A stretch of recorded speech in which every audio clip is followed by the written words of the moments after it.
Polavaram west గోదావరిలో ఉంటుంది, బనకచెర్ల కర్నూలులో ఉంటుంది. అక్కడి నుంచి అనుసంధానం చేస్తాం. అదే మరిగా పోలవరం నుంచి వంశధార తీసుకెళ్తాం శ్రీకాకుళానికి. అది సాధ్యమని నిరూపిస్తాం. దీనికి 80,000 కోట్ల రూపాయలు ఖర్చు అవుతాయి. పెద్ద కార్యక్రమం ఆలోచిస్తున్నాం. అది చేస్తే రాష్ట్రానికే ఒక వరంగా తయారవుతుంది. మనమందరం కూడా ఒకప్పుడు జన్మభూమి పెట్టాను. జన్మభూమి రుణం తీర్చుకోవడానికి ముందుకు పోయాం. కన్న తల్లి ఎంత ముఖ్యమో మనం పుట్టిన గ్రామం కూడా ముఖ్యమనే స్ఫూర్తితో ముందుకు పోయాం. ఇప్పుడు నేను ఒకటే ఆలోచిస్తున్నాను. నేల తల్లి మనకు అన్ని ఇస్తా ఉంది, తాపంతో బాధపడతా ఉంది. ఓసారి బాగా నీళ్లు లేకుండా ఎండిపోయి తాపంతో బాధపడితే అందుకే పేరు ఆలోచించాను, జలహారతి. నేల తల్లికి, తెలుగు తల్లికి జలహారతి ద్వారా పెద్ద ఎత్తున ఈ కార్యక్రమాన్ని చేపట్టాలని శ్రీకారం చుట్టాం.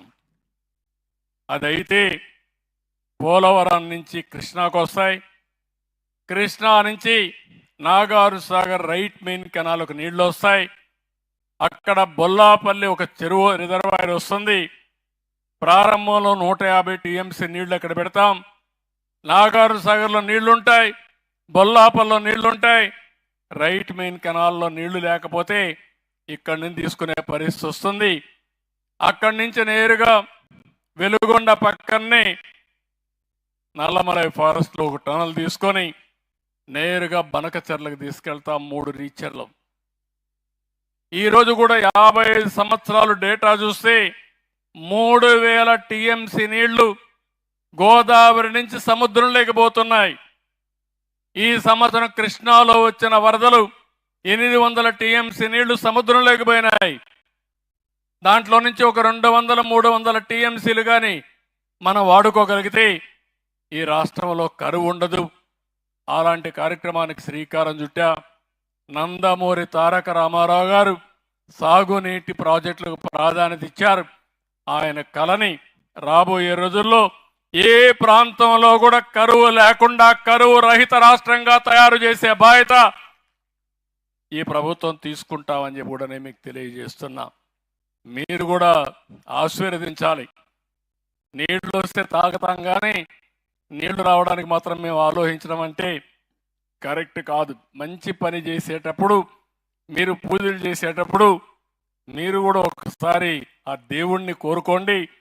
మసీదు పోయినప్పుడు మీరు కూడా అక్కడ ప్రార్థించండి, చర్చికి పోయినప్పుడు ప్రార్థించండి. మన ప్రార్థనలే దీవెనలుగా మారతాయి. అనుకున్న పని కూడా అవుతుంది, సంకల్పం నెరవేరుతుంది. ఇది నెరవేరితే ఈ రాష్ట్రంలో కరువు అనేది రాదు. నా జీవితాశయం ఈ జలహారతి. ప్రతి ఒక్క ఎకరాకు నీళ్ళిచ్చి మీ రుణం తీర్చుకోవాలనేది నా ఆలోచన. అది చేస్తానని చెప్పి కూడా నేను మీకు తెలియజేస్తున్నా.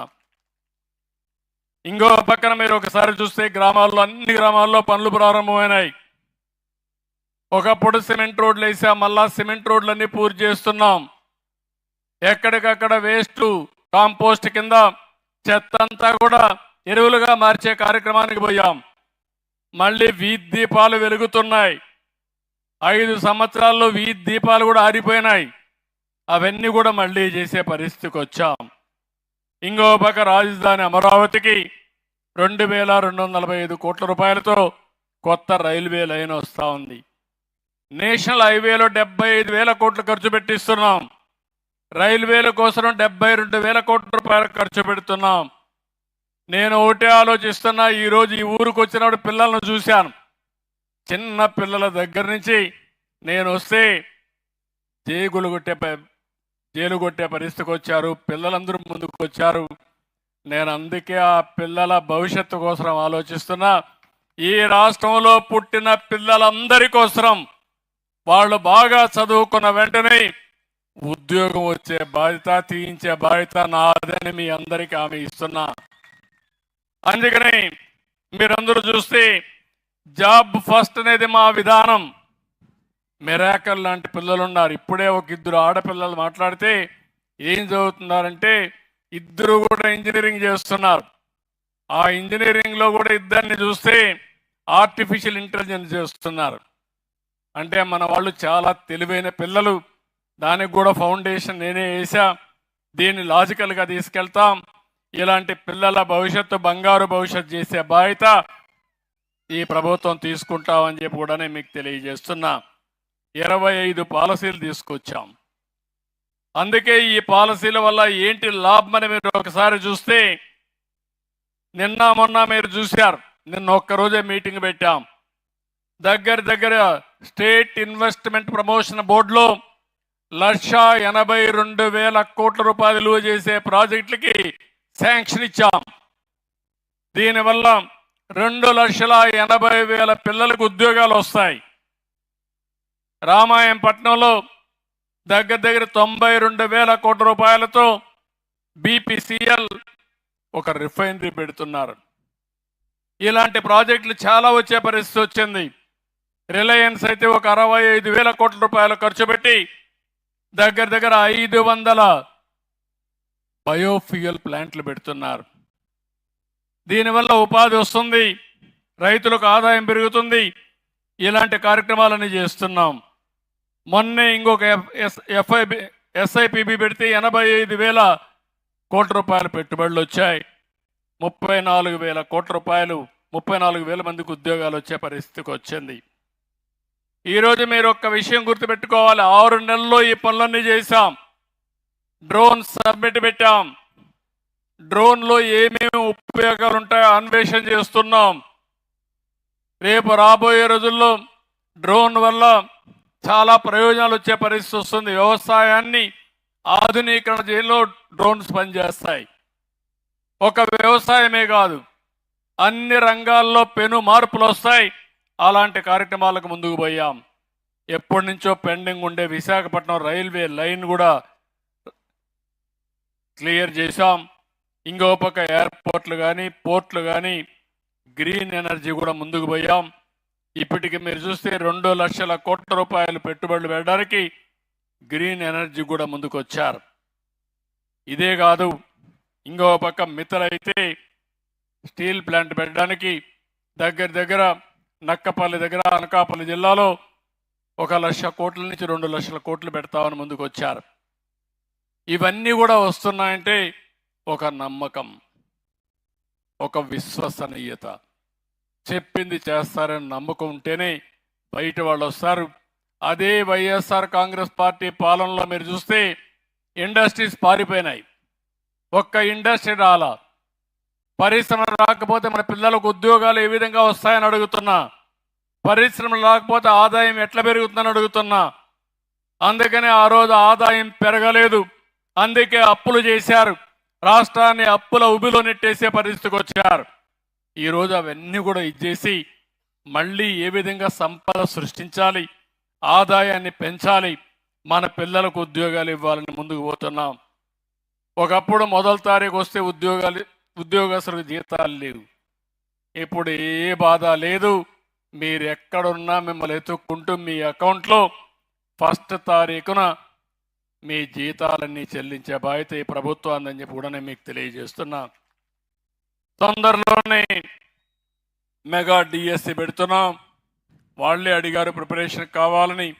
కాబట్టి ఈ సంవత్సరం మెగా డిఎస్సి పెట్టి రాబోయే సంవత్సరం స్కూల్ తెరిసే లోపల మీకు పోస్టింగ్స్ ఇచ్చి ట్రైనింగ్ పూర్తి చేసి 16,347 ఉద్యోగాలు భర్తీ చేసే బాధ్యత ఈ ప్రభుత్వాన్ని చెప్పి కూడా నేను మీకు తెలియజేస్తున్నా. ల్యాండ్ టైటిలింగ్ యాక్ట్ రద్దు చేశాం. సర్వే అంతా కూడా ఇప్పుడు మీరు చూశారు. ఎక్కడికక్కడ రెవెన్యూ సదస్సులు పెడుతున్నాం. మీ భూములు వేరే వాళ్ళకి రాసేసుకున్నారు.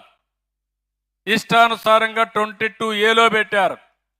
మళ్ళీ మనం కానీ వాళ్ళు చెప్పినట్టు ఒప్పుకుంటే మళ్ళా అది మార్చేసి మళ్ళా ఇది చేశారు, లేకపోతే ప్రభుత్వ లెక్కలో పెట్టి వేధించే పరిస్థితికి వచ్చారు. అందుకే ఇవన్నీ చేశాం. ఇంకో పక్క కొత్త మద్యం పాలసీ తీసుకొచ్చాం. ఇంకో పక్క కొత్త ఇసుక పాలసీ తీసుకొచ్చాం. నేను ఒకటే మిమ్మల్ని అడుగుతున్నా, ఈ గ్రామంలో ఉండేవాళ్ళు కానీ రాష్ట్రంలో అందరికీ చెప్తున్నా, ఎక్కడైనా ఇసుక విషయంలో దందాలుంటే మాత్రం ఎట్టి పరిస్థితుల్లో ఉపేక్షించాం. మీ ఊర్లో ఇసుక దేవుడిచ్చిన వరం, అది మీరు ఉపయోగించుకోవడం మీ హక్కు. అది అందుకే ముఖ్యమంత్రిగా ఆదేశాలు ఇచ్చా, ఏ వ్యక్తి కూడా అడ్డం పడకూడదని. వీలైతే మీరు సహాయం చేసి 10 రూపాయలు తగ్గించి ఇసుక తీసుకుపోయే పరిస్థితి అండి, కానీ అడ్డం పడడానికి వీలు లేదని చెప్పి కూడా నేను మీకు తెలియజేస్తున్నా. మొన్నటి వరకు రహస్య వ్యవహారాల కింద జీవోలు కూడా దాచిపెట్టుకునే పరిస్థితికి వచ్చారు. ఇప్పుడు అన్నీ ఆన్లైన్లో పెట్టాం. మొత్తం గంజాయి కానీ డ్రగ్స్ కానీ, నేను ఇక్కడే మిమ్మల్ని కూడా కోరుతున్నా, మీలో కూడా ఒక ఆలోచన రావాల్సిన అవసరం ఉంది.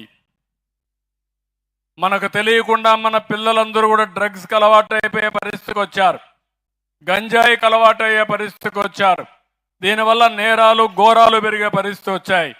అలాంటప్పుడు ఇవన్నీ కూడా మనం చేయాల్సిన అవసరం ఉంది. ఇది కాకుండా ఇంకో పక్కన మీరు చూస్తే, మొన్నే ఎడ్యుకేషన్ మినిస్టర్ గారి ఆధ్వర్యంలో మెగా పేరెంట్ టీచర్స్ మీటింగ్ పెట్టి పిల్లల చదువుల పైన కూడా శ్రద్ధ చేసే పరిస్థితికి వచ్చాం. పేద పిల్లలు గవర్నమెంట్ స్కూల్లో ఉంటారు, వాళ్ళకి ఏం చేయాలో చేస్తామని చెప్పి కూడా నేను మీకు తెలియజేస్తున్నాను.